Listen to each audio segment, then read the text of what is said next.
Car, please have a seat. बोलो जी, car से हम क्या सीख सकते हैं? सर लाइकवाइज हम कार को कोई भी डायरेक्शन दे सकते हैं, वैसे हम अपनी लाइफ को भी कोई भी डायरेक्शन दे सकते हैं। हाँ, हम टाइम ले सकते हैं, लेकिन we can choose our direction.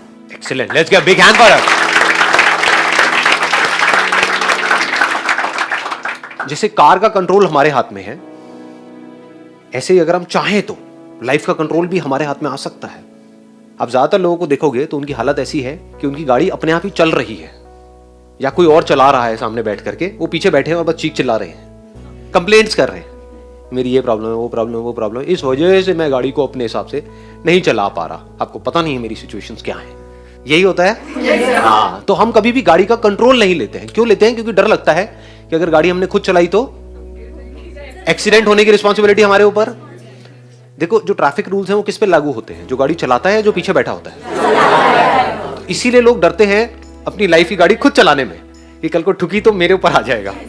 कोई और चला रहा है तो, मेरे पिताजी चला रहे हैं तो आपकी वजह से मैं बर्बाद हुआ। सीधी सी बात है ना, कि आप जो कह रहे थे मैंने किया, लेकिन देखो उसके बाद भी मेरा कुछ नहीं हुआ, आपने मेरी लाइफ खराब कर दी। मैं जो कह रहा था वो मुझे करने देते तो पता नहीं क्या हो जाता। किया हमने तब भी वो अपनी मर्जी से ही, जो उन्होंने कहा, उन्होंने हंटर नहीं मारे हमको, किया हमने अपनी मर्जी से ही, लेकिन ब्लेम उनके ऊपर डाल दिया। इसका मतलब क्या है? हमारे पास में दो ऑप्शंस हैं। एक है कि हम पीछे बैठ जाएं गाड़ी में जा करके और अपनी गाड़ी का कंट्रोल, अपनी लाइफ का कंट्रोल किसी और के हाथ में दे दें। दूसरा है कि हम अपनी जो लाइफ का कंट्रोल है वो पूरी तरह से अपने हाथ में ले लें। शॉर्ट टर्म में आपको प्रॉब्लम आएगी, क्योंकि एक्सीडेंट्स भी होंगे, डर भी लगेगा, लेकिन धीरे धीरे आप एक परफेक्ट ड्राइवर बन जाओगे। किसके? अपनी लाइफ के।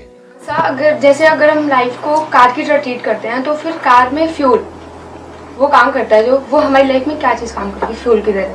क्या करेगा बताओ, आप बताओ। सर मुझे नहीं पता, मैं क्वेश्चन है आपसे। बताओ, आप लोग बताओ, please have a seat. Knowledge, ये बड़ी अच्छी बात बोली है आप लोगों ने। नॉलेज इज द फ्यूल, क्योंकि नॉलेज ही तो हमको जानवरों से अलग करती है। जानवरों की लाइफ वो खुद चलाते हैं, या जैसा उनका नेचर होता है उसके हिसाब से चलती है। हाँ, ये बात आई ना समझ में? जो बेसिक नेचर है उससे अलग जानवर कुछ नहीं कर सकता। एक बंदर है तो बंदर ही रहेगा मरते दम तक, लेकिन एक इंसान चाहे तो बहुत कुछ कर सकता है।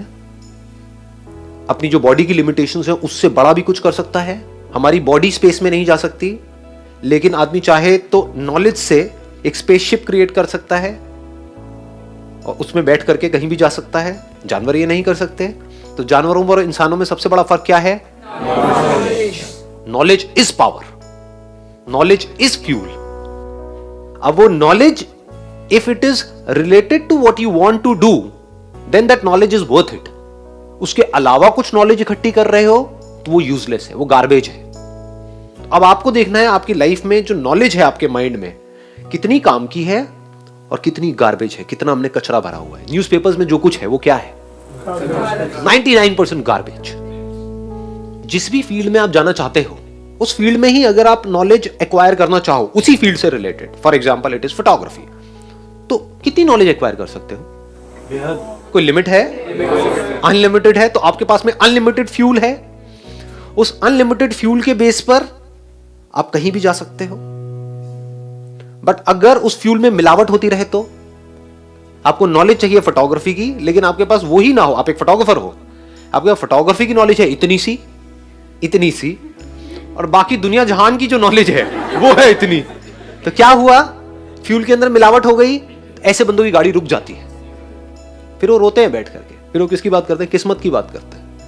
मेरी तो किस्मत खराब है। अरे घुंचू, तेरी किस्मत खराब नहीं है, तुझे पता ही नहीं है कि फ्यूल है क्या लाइफ में। तू ढंग का फ्यूल अपने अंदर डाल रहा है? जो ढंग का फ्यूल अपने अंदर डालता है वो कभी भी किस्मत की बात नहीं करता है। किस्मत उसके हाथ में होती है, उसको पता है अपनी लाइफ को कैसे डायरेक्शन देनी है। अगर पूरी तरह से आपको ये बात मेरी समझ आ जाए और आप पूरी तरह से फोकस्ड हो जाओ उसी की नॉलेज एक्वायर करने में जिसमें आप आगे बढ़ना चाहते हो, और जरूरी नहीं एक ही चीज हो, दो भी हो सकते हैं, तीन भी हो सकते हैं, नो प्रॉब्लम। बट अभी क्या हो रहा है? अनलिमिटेड चीजों की हम नॉलेज एक्वायर कर रहे हैं, which is all crap, which is all useless, garbage. कोई भी आकर के कुछ भी हमारे अंदर डाल देता है और हमको इंटरेस्ट आ जाता है ना। कहीं कोई न्यूज आती है, एकदम से व्हाट्सएप के ऊपर कोई मैसेज आता है, उसका ब्रेकअप हो गया, अरे क्या हो गया? 3 घंटे तक ये डिस्कशन चल रहा है, उसका ब्रेकअप हुआ वहां पे उस फिल्म स्टार का। उससे मतलब तुम्हें क्या है? उसकी वो कंट्रोवर्सी चल रही है, उसमें बड़ा इंटरेस्ट है आपको। आपकी लाइफ की धज्जियां उड़ रही है, उसमें कोई इंटरेस्ट ही नहीं है। और धज्जियां उड़ किस वजह से रही है? इन्हीं की वजह से उड़ रही है।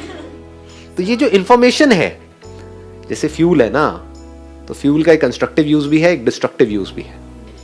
अगर उसको आपने सोच समझ करके यूज नहीं किया, जैसी आपकी गाड़ी है उसके हिसाब से फ्यूल नहीं डाला, पेट्रोल है तो पेट्रोल डाला, डीजल है तो डीजल डाला, क्लियर हो रहा है ना? ज्यादातर लोग क्या कर रहे हैं, ना पेट्रोल डाल रहे हैं ना डीजल डाल रहे हैं, कुछ और ही भर रहे हैं, गार्बेज, मतलब वो फ्यूल है ही नहीं, सुसु को भर दिया कंप्लीट गार्बेज, यूजलेस। हाँ, कीचड़ कीचड़ कह लो, वो और अच्छा था जो मैंने बोला। तो गाड़ियां भरी पड़ी हैं लेकिन गंदगी इसलिए बदबू आती है, जब वो मुंह खोलते हैं तो उसमें एक स्मेल है, मतलब एक फ्रस्ट्रेशन है, उनके अंदर इतना फ्यूल नहीं है कि वो जहां चाहे वहां जा सके, जो चाहे वो कर सके। Always look for right kind of fuel. What is right kind of fuel? If you can get knowledge from somebody who is experienced in that particular field. अगर आपको अमीर होना है तो ऐसे बंदों से नॉलेज लो जो अमीर हैं।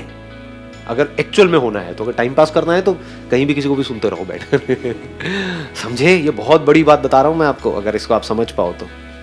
If you want to be a billionaire, listen to a billionaire. इतना अमीर नहीं होना है तो मुझे सुन सकते हैं।